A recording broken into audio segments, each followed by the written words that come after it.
Apakah Yesus satu-satunya jalan keselamatan? Kita akan membahas sebuah pertanyaan yang sering memicu banyak diskusi, bahkan kontroversi. Apakah Yesus satu-satunya jalan menuju keselamatan? Ini adalah sebuah konsep yang telah mengguncang dunia sejak awal kekristenan dan terus menjadi pokok perdebatan hingga hari ini. Pertanyaannya, mengapa kekristenan menegaskan bahwa hanya melalui Yesus seseorang dapat datang kepada Allah? Mari kita lihat bersama apa yang Alkitab ajarkan dan bagaimana kita bisa memahami posisi ini dalam konteks iman kita hari ini. Mari kita gali bersama.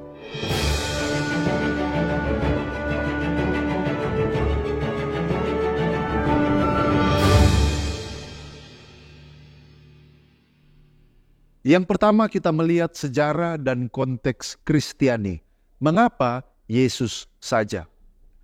Mari kita mulai dengan sebuah kisah dari tahun 203 Masehi.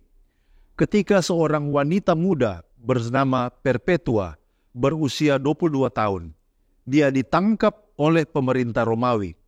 Apa yang membuatnya dipenjara bukan karena ia menyembah Yesus, tetapi karena dia mengatakan hanya Yesus dan dia hanya menyembah Yesus saja. Dalam pandangan Romawi, menolak menyembah dewa-dewa lain berarti pemberontakan atau pengkhianatan yang akhirnya membuat Perpetua dihukum mati.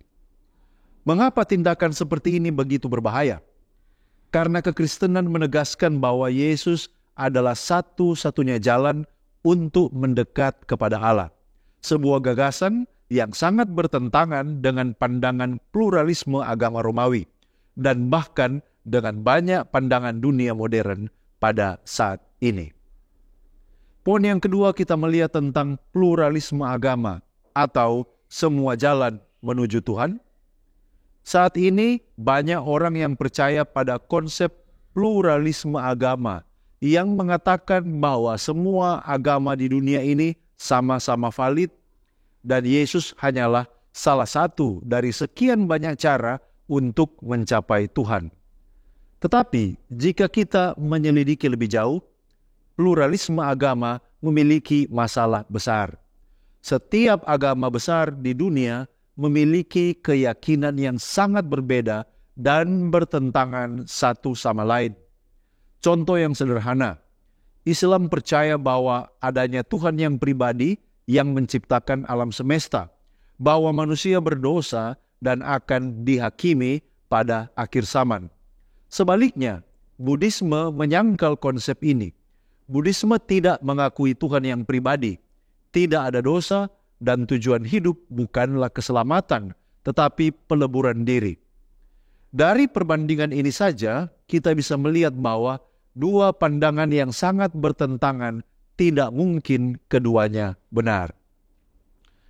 Yang ketiga, kita melihat argumen logis terhadap pluralisme agama.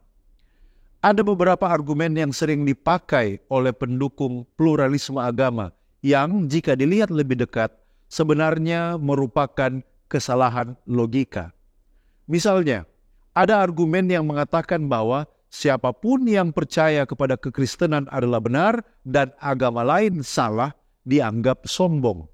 Dengan kata lain, karena keyakinan ini dianggap arogan, maka kekristenan pasti salah. Namun ini adalah salah satu logical fallacy atau kesalahan logika yang disebut ad hominem, yaitu menyerang karakter seseorang daripada menyerang argumennya. Kebenaran suatu keyakinan tidak bergantung pada karakter orang yang memegang keyakinan tersebut. Misalnya, jika seseorang yang sombong menemukan obat untuk kanker, kita tidak akan menolak obat tersebut hanya karena orang itu sombong. Kebenaran adalah kebenaran, terlepas dari siapa yang mengatakannya. Poin yang keempat tentang relativitas budaya dan kebenaran yang objektif.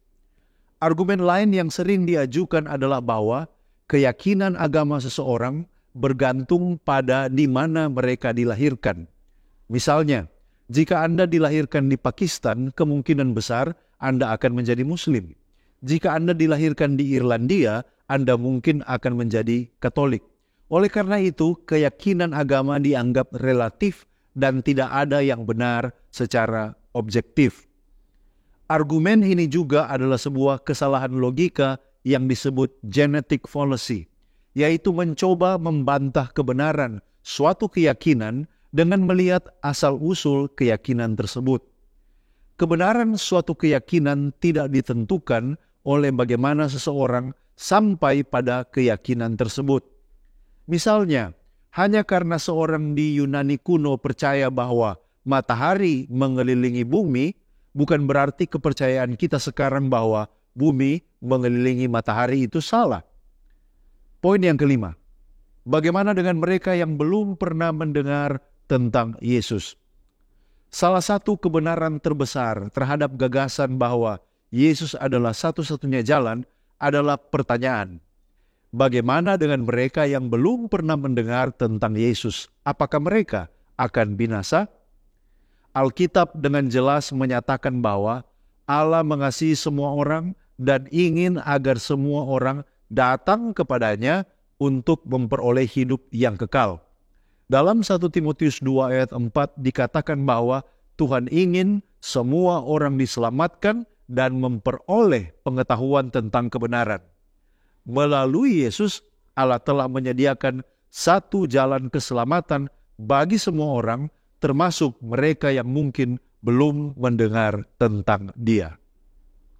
Poin yang keenam dari diskusi ini adalah Yesus pengantara satu-satunya antara Allah dan manusia. Dalam 1 Timotius 2 ayat 5 dinyatakan bahwa ada satu Tuhan dan satu pengantara Allah dan manusia, yaitu manusia Yesus Kristus.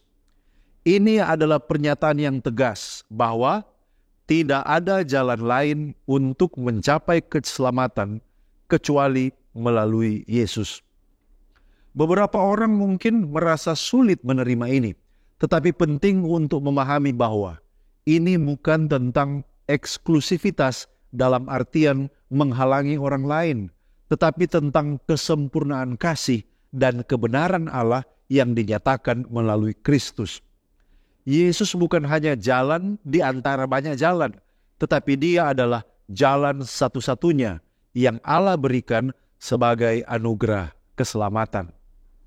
Sebagai kesimpulan, jadi bagaimana kita bisa mengatakan bahwa Yesus adalah satu-satunya jalan?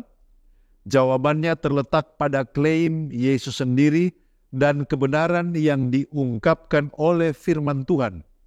Yesus sendiri berkata dalam Yohanes 14 ayat 6, "Akulah jalan dan kebenaran dan hidup. Tidak ada seorang pun yang datang kepada Bapa kalau tidak melalui aku." Dan ini adalah klaim yang radikal, tetapi juga merupakan undangan yang penuh kasih kepada semua orang. Yesus datang ke dunia untuk menyelamatkan kita, bukan untuk menghakimi kita. Keselamatan melalui Yesus adalah tawaran terbuka bagi siapapun yang mau datang kepadanya. Ini bukan tentang menjadi eksklusif, tetapi tentang menyediakan satu jalan yang pasti menuju kepada Allah. Mari kita akui dengan rendah hati bahwa jalan ini, meskipun sempit, adalah jalan yang dipenuhi oleh kasih Allah. Dan kabar baiknya adalah kita semua diundang untuk berjalan di jalan itu menuju kehidupan yang kekal di dalam Kristus. Sekian dari saya, mari kita menggali firman Tuhan untuk memperluas wawasan dan mengharapkan terjadi pertumbuhan kerohanian. Jika Anda merasa diberkati dan dicerahkan oleh pembahasan ini, silakan bagikan video ini kepada orang-orang terkasih. Kita akan berjumpa kembali pada episode berikutnya hanya di Depth Insight Growth. Tuhan Yesus memberkati.